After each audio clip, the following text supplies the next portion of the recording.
And अस्सलाम वालेकुम। आप देख रहे हैं मोहम्मद यूसुफ यूट्यूब चैनल और मैं हूं डॉक्टर मोहम्मद यूसुफ। आज के लेक्चर नंबर 9 में जो कि डाटा एनालिसिस से मुताल्लिक है, हम आपको बताएंगे कि आप किस तरह एसपीएसएस फाइल के अंदर से अगर कोई केस डिलीट करना चाहते हैं तो उसको कैसे डिलीट कर सकते हैं।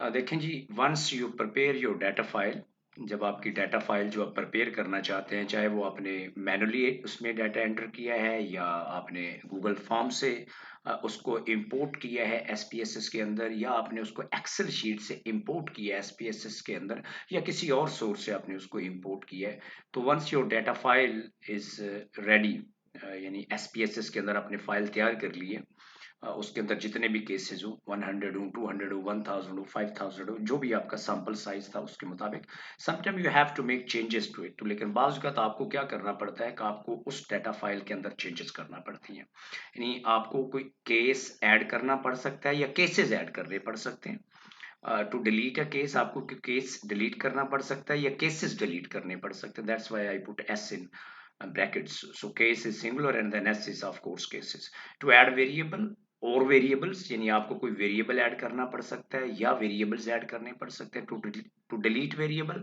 और टू डिलीट वेरिएबल्स, यानी आपको कोई वेरिएबल डिलीट करना पड़ सकता है या करने पड़ सकते हैं। If you want to remove और delete a particular case from data file for conducting analysis of your research project, we could delete a case from SPSS data file by two ways. ये 4 तरीके हैं जी। अब case add कैसे करते हैं, delete कैसे करते हैं, वेरिएबल ऐड कैसे करते हैं, वेरिएबल डिलीट कैसे करते हैं। आज का लेक्चर है कि आप किसी केस को रिमूव या डिलीट कैसे करते हैं। इसको हम 2 तरीकों से कर सकते हैं, बाय यूजिंग डिलीट ऑप्शन और बाय यूजिंग क्लियर ऑप्शन। तो आज के लेक्चर में मैं आपको बताऊंगा प्रैक्टिकली कि ये काम हम कैसे करते हैं।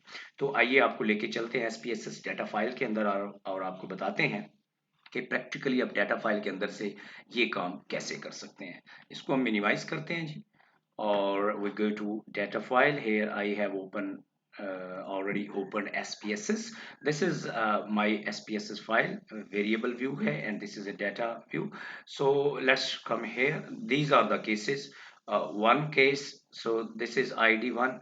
From one case to scroll down, you can look at how many cases we have in this survey. So our sample size is 439, so we have total 439 cases in it. And let's suppose if you want to delete any case, because आज के हमारे lecture का मौजू है, तो आप यहाँ पे आए, आईडी में आए, ये वाला आईडी है, ये आईडी है, ये आपकी नंबरिंग, उसके साथ आप यहाँ पे क्लिक करें, ये देखें तो ये शेडेड हो गया ना, सारे का सारा पार्ट जो है वो कलर हो गया। यहाँ करें, यहाँ करें, यहाँ करें। लेट्स सपोज हम केस नंबर 7 को डिलीट करना चाहते हैं। आपने यहाँ पे क्लिक किया, इसके ऊपर आप, अब 2 ऑप्शन है, एक तो आप इसके ऊपर राइट क्लिक करें, राइट क्लिक किया, ये क्लियर का ऑप्शन है, आप इसको क्लियर कर देंगे। ये देखिए मैंने क्लियर किया, केस नंबर 7 इज गॉन। मैं इसको कंट्रोल जी करता हूँ, वापस आ गया। ये केस देखें, 341 थी उसकी आईडी, ये वापस आ गया। ये असेंडिंग और डिसेंडिंग में नहीं है, ये वैसे है, वो यहाँ से आप कर सकते हैं अगर करना चाहें तो।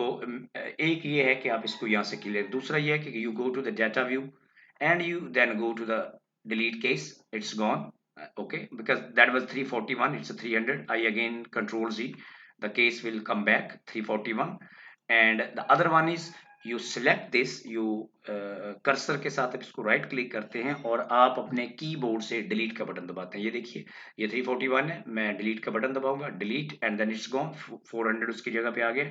मैं इसको कंट्रोल जी करता हूँ again, so this will come back 341। सो ये तरीका है कि आप चाहे यहाँ राइट क्लिक करके और अपने कीबोर्ड से, अपने लैपटॉप के, अपने डेस्कटॉप के, आप डिलीट का बटन दबाएंगे तो वो केस डिलीट हो जाएगा, या आप यहाँ राइट क्लिक करके क्लियर पे जाएंगे तो वो केस जो है वो क्लियर हो जाएगा, डिलीट हो जाएगा। और you can go to the this here data menu and then clear, delete, you go on this one, clear and delete, you can delete the case here from as well. So बुनियादी तौर पे हम 2 तरह से cases को delete करते हैं, एक क्लियर से करते हैं, दूसरा डेल से करते हैं। डिलीट जो है वो यहाँ से डाटा मेन्यू से भी हो सकता है और आपकी जो है आपके जो कीबोर्ड है वहां से भी हो सकता है। उम्मीद है आपको आज का ये लेक्चर पसंद आएगा, और आपको अगर कभी अपनी डाटा फाइल के अंदर से किसी केस को रिमूव करना पड़ेगा तो आप उसको आसानी से कर पाएंगे। अगर आपकी कोई क्वेरी हो, कोई पॉइंट हो, कोई क्वेश्चन हो, आप कमेंट्स बॉक्स में लिखें, मैं उनके जवाब दूंगा। Through that we can learn from each other. Keep watching